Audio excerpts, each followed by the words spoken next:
Hello, dear friend, and welcome to the Bookkeeping with a Purpose podcast. My name is Michelle Brown, and I am an enrolled agent and church finance consultant, and I love all things Jesus, church finances, business, and books. In this podcast, we will discuss the ins and outs of church finances and clergy taxes, along with how to serve the local church as a staff member, volunteer, or through your bookkeeping business, all while keeping Jesus at the center of everything you do. So grab your notebook and pen to take some notes. So if this sounds like fun to you, then come on, let's get ready to learn.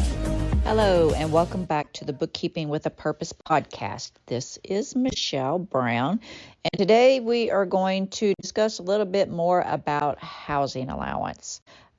Specifically, we're going to talk about taking housing designation as part of your retirement and why that is a good thing and why you should do that when possible. So a couple of questions we're going to answer are: what are the general rules of a parsonage or a housing designation? How do you properly designate that? And are widows of prior pastors eligible to take the housing allowance? Okay. So first of all, the general rules of parsonage or housing rental allowance, whatever you want to call it, they're going to be in section 107 of the Internal Revenue Code. And what that says, it says that a minister of the gospel may exclude from gross income either the rental value of a home furnished to him as part of his compensation, or an allowance paid to him as part of his compensation to the extent used by him to rent or provide a home, and to the extent that such allowance does not exceed the fair rental value of the home, including furnishings and things like a garage plus the cost of utilities. Okay, so basically that means that funds that you need to rent or purchase, pay your mortgage payments, to the extent of what I call the lesser of three, either the amount of the actual designation from the church, the fair rental value of the parsonage or the home, plus the cost of utilities, okay, or the actual cost. So those are the three things that you need to look at. The next question is, what is the proper designation? Okay, so I've had to have this conversation recently, and it breaks my heart because I always choose to believe that the minister is doing what they think is the right thing to do. And they're usually doing what they think is the right thing to do because that's what their current church or a previous church or someone else has told them. So I recently had a conversation with an individual about doing their taxes. And one of the very first questions I ask is, do you receive a housing allowance? When they say yes, I say, okay, how is your housing allowance designated? I need to see a copy of either your compensation, approved compensation for the year package, or the business meeting minutes, however it's put in there. And this particular individual said, well, it's in the minutes that I am to take whatever dollar amount that I want to for housing after I add up all of my expenses through the year, and then at the end of the year, I take however much that is on housing. And I said, that is not correct. And I hated to tell them this, but that's the way that they have been doing it because that's the way their church had been doing it, and they didn't know any different. So I had to tell them that if I'm going to prepare your taxes this year, then the full amount of your wages will be subject to the full federal and self-employment withholding. I cannot do a housing allowance on you because it was not designated properly. So I went to the IRS website and got, copy and pasted where it talked about housing designation. And it clearly says that there must be a specific amount designated in advance before payment is received of a housing designation. All right. So you can't just have your church say, like this particular organization did, you can take part of your salary as housing allowance at the end of the year, total up your expenses, and then designate that as your housing on your taxes. If you are to get audited, that is not going to fly. And you're going to have to pay back taxes, plus you're going to have to pay penalties and interest because it was not filed properly.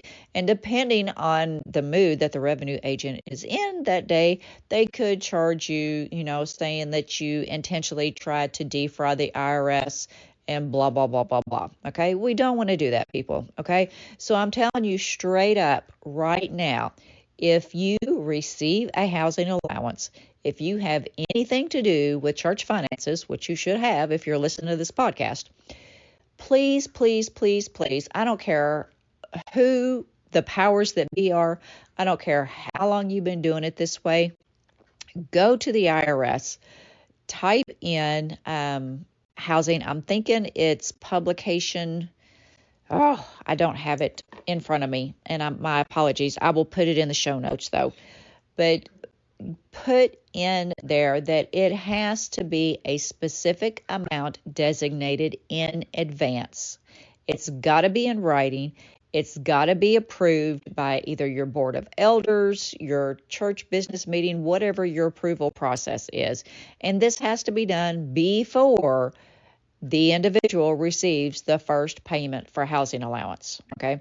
So like this particular individual, if they, took my advice and got it put in, I told them, I said, whatever your expenses were in 2023, have that designated as your housing allowance for 2024. Unfortunately, it's already the end of January, so you can't do anything about January's, but starting February 1st, when you take your February salary, have, X amount of dollars designated as your housing allowance.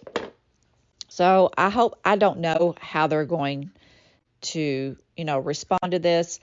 And I actually told them, I said, if you want to file an accurate and correct return, I will gladly do that for you. If you don't want to, then I am not going to be able to prepare your return for you, but I hope that you will get this corrected for 2024. So anyways, please, please, please make sure that that is designated correctly and the proper way. Okay. So what I also want you to know is that you can actually, when you retire, you can have your retirement distributions categorized as housing allowance. You need to contact your retirement administrator for your plans. And especially probably most of you have 403Bs, which is going to be the retirement plan that most ministers use. If you have an administrator of a 403B plan, they should be able to walk you through this easy peasy, and they should understand how you need to do that, including RMDs, which are your required minimum distributions that you have to take on your retirement plans. You can actually have that designated as a parsonage or housing allowance, because the IRS requires that you take a required minimum distribution after you reach a certain age, but they do not say that it has to be taxable. Okay, so again, why on earth do you want to give the federal government more money than you absolutely have to? All right. So basically, those are the rules for taking a parsonage allowance, regardless of who you are. Okay, so even if you're retired and you want to take part of it as an allowance, it still has to be the least of 3. You still have to meet those minimum to have that not subject to federal withholding. And someone had asked at some point, well, when I pass away, can my widow, my spouse, be eligible for the exclusion as well? And the answer to that is no. It actually has to be to the actual retiree, the retired minister, and not the retired minister's widower. All right. So that's just short and sweet. It broke my heart that this particular individual, it's been done wrong. And again, it wasn't their fault. That's the way that they were taught when they took the position. Their church said, we do it this way. This is all you need to do. And until you're told otherwise, you don't know. Okay. But once you know better, you do better. Okay, people, once you know better, you do better. And again, you're going to hear me say it over and over, is that as representatives of Jesus Christ in this world, as ministers of the gospel, we are held to a higher standard, whether we like it or not, whether we think it's fair or not. It is our job and our responsibility to represent him well. And by him, I mean Jesus. We are to represent him well, and that includes making sure that we're doing these taxes correctly, because as he said, render to Caesar the things that are Caesar's and to God the things that are God. And also, I'm going to throw in here, I'm kind of on my soapbox here. I'm going to throw on here that even though you may be new to the ministry and you go by what your church is telling you, if you were to get audited, that is not an excuse. Because you can't go by what somebody else tells you, even me, because I'm always going to point you to the IRS website. But you can't say, oh, well, my church told me I could do this. I didn't know any better. And they're going to say, oh, well, that's not a valid excuse. It's not your job to trust them. You need to search this for yourself. You need to make sure that they're telling you correctly. Okay, so please do your what we call due diligence in the tax prep world. Do your due diligence. Make sure that what your church is telling you about ministerial taxes is correct. And just because they've always done this, or just because they've never had any problems in the past and nobody's gotten in trouble doing this way before, does not make it right. Okay, again, once you know better, you do better. And now you know better. Okay. So thank you all so much again for listening to this podcast.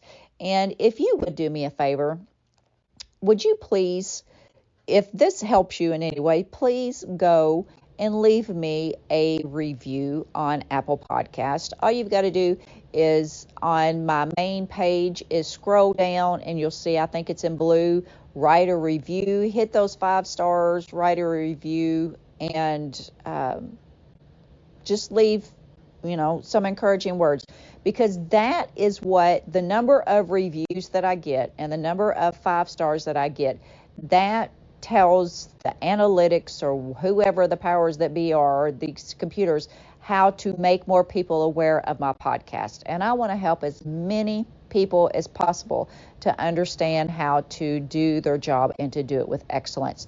So if you could leave me a review, I would tremendously, greatly appreciate it to help get the awareness of this podcast out there. So that is going to be it. As always, remember, let's always strive to make an impact and not just an income. And remember to look your best, do your best, and be your best. Talk to you soon. Thanks again for listening to today's episode. If you learned something new or were inspired in any way, please do me a huge omungo favor and leave me a fantastic 5-star review on Apple Podcasts. It helps more people to find the show. And then share this episode with someone who you think it could help.